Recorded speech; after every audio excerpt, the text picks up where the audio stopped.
A depressão pode ser vista como um alerta para despertar a consciência de que estamos sendo manipulados a permanecer alienados, sem perceber o quanto o sistema nos priva da verdadeira experiência de viver. Mas o que significa viver? Viver é enfrentar os desafios da vida, aprendendo a lidar com eles de forma que as lições adquiridas nos proporcionem uma vida mais tranquila e prazerosa. O bem-estar é uma necessidade individual e indispensável para a nossa saúde, mas sem tempo para cuidar da alimentação, praticar atividades físicas, parar com todas as obrigações para termos momentos de qualidade com os filhos, sem ter a mente atribulada por inúmeras pressões de toda ordem, é mais difícil ainda. Parar para sentir nosso corpo, aquietar nossa mente, se conectar com a natureza, para recarregar nossas energias, é algo que se torna tão desafiador como nunca foi na vida que temos hoje em dia. Deepak Chopra, ainda em seu livro, ressalta a importância de vivermos de forma consciente, seja você quem for, em qualquer lugar que seja, esteja plenamente presente e consciente. Isso nos lembra que é fundamental estarmos presentes em nossa vida, enfrentando os desafios com a mente clara e o coração aberto, para não nos tornarmos vítimas da alienação que nos desconecta da nossa própria essência. Imagine o impacto de ser criado por pais que já foram moldados por essa dinâmica social, carregando consigo valores distorcidos que contribuem para a disseminação da depressão, considerado o mal do século. Esses pais, imersos em uma cultura que valoriza o consumo e a superficialidade, onde os valores trazidos de geração em geração se chocam, confrontando-se e promovendo não somente uma segregação por classe social, mas também de valores éticos e morais que podem inadvertidamente perpetuar ciclos de alienação e insatisfação emocional em seus filhos, intensificando o risco de transtornos mentais. Mesmo em classes sociais onde o acesso aos bens de consumo não são tão acessíveis, o consumismo gera a sensação de menos-valia, de desamparo social por não ter acesso ao básico, o que dirá de acesso a bens de consumo constantemente divulgados nas telas, estimulando desde cedo as crianças as sensações que sua estrutura psíquica ainda não estão prontas para assimilar, e que poderia ser conseguir diferenciar o prazer que se sente ao receber o afeto ou a alegria momentânea de receber o brinquedo visto no anúncio. Isso acaba a longo prazo, dentro daquele contexto familiar, por alimentar os casos de violência e marginalização, dependendo do ambiente sociocultural em que o indivíduo se encontre. Por outro lado, temos movimentos sociais que entendem que a educação é a base estrutural para promover mudanças neste cenário. Pais mais conscientes da educação que receberam no passado e atentos em como a realidade social atual e política influenciam na educação atual das crianças, buscam educar os filhos à moda antiga, sem o uso excessivo de telas, consumo e ensinando valores que preparam a criança para o futuro, construindo uma identidade sólida e consciente.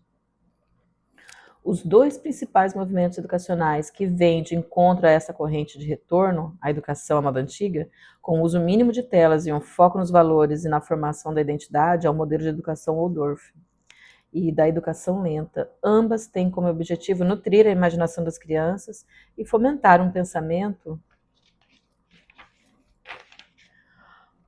profundo, incentivando-as a desenvolver um forte senso de si mesma e a construir uma identidade mais sólida, concentrando-se na interação humana, na criatividade e em experiências do mundo real, em vez das pressões do consumismo e do tempo de tela que contribuem para os fatores que nutrem e fomentam os desafios de combate à ansiedade e depressão. O autor Zygmunt Bauman, em Modernidade Líquida, também destaca que a nossa sociedade contemporânea, com suas relações frágeis, onde as pessoas em contextos familiares fragilizados por valores distorcidos sobre o que deveria ser a base de toda relação familiar, torna-se um ambiente hostil ao desenvolvimento de uma identidade sólida e coerente. O amor, que deveria ser um valor moral central, está em falta, minando as bases dessa identidade desde a infância, tornando os indivíduos mais vulneráveis às pressões externas e internas, alimentando a ansiedade e o sentimento de insegurança. Mas o que constitui a base do problema da família quando esta vive a dinâmica da violência doméstica, onde os participantes muitas vezes não têm mesmo a consciência de que vive sob padrões inconscientes, que atende aos seus impulsos primitivos de dominação e submissão, algo que é construído historicamente e que desqualifica ou torna muitos inaptos para a formação de uma família, de uma estrutura familiar de maneira saudável, o que hoje em dia, dotados de um mínimo de consciência, faz com que as pessoas optem pelas relações líquidas e superficiais. As suas experiências na infância, influenciadas pelo ambiente familiar e social, têm um papel crucial no desenvolvimento dos transtornos mentais, pois é nessa fase que muitos traumas se instalam no inconsciente. Assim, o adulto muitas vezes não tem consciência da origem de boa parte do seu comportamento diante dos desafios da vida. Sem uma base emocional sólida e acolhedora, as crianças podem crescer sentindo-se desconectadas e carentes de um sentido de pertencimento. A falta de amor ou vínculo afetivo, que deveria ser algo seguro e certo, leva essas crianças a se tornarem adultas carregando um vazio existencial, o que pode contribuir para o surgimento da depressão e outras formas de sofrimento psicológico na vida adulta. Essa perspectiva sugere que a depressão não é apenas um problema de saúde individual, mas um reflexo das disfunções sistêmicas de uma sociedade orientada pelo consumo desenfreado e pela alienação. A alienação, neste contexto, refere-se ao estado de manter-se alheio, ao ignorar ou não compreender como as coisas funcionam, como e por que acontecem e de que maneira nos influenciam. Ao adaptar-se e acomodar-se a um sistema que não promove mudanças, o indivíduo não traz benefícios nem para si mesmo nem para os outros, tornando-se apenas mais um na multidão. Essa visão fatalista de que a vida é como é e que não se pode mudar algo que é estrutural e que faz parte de quem somos, perpetua o ciclo de estagnação, mas é através da educação que se promove uma verdadeira transformação social. Quando falo de educação, eu não me refiro apenas à educação formal. Precisamos resgatar valores, aspectos valiosos da educação do passado, onde o uso excessivo de telas não influenciava negativamente a formação dos valores das crianças. Não existia.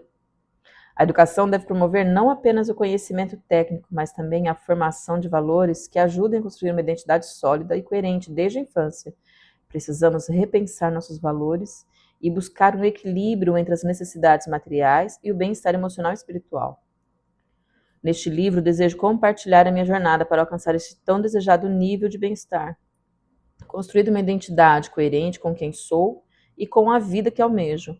A busca pelo autoconhecimento e pelo amor próprio foi fundamental para despertar minha consciência e escapar da alienação imposta pelo modelo consumista e superficial da nossa sociedade, assim como também do modelo estrutural, condicionado socialmente, que coloca a dinâmica da estrutura familiar no papel delimitado para cada personagem, como dominadores submissos, onde a mulher e os filhos devem se submeter ao que é imposto culturalmente a estes, assim como ao homem cabe atuar em seu papel de acordo com o que lhe foi imposto pelo ideário coletivo em diferentes momentos históricos.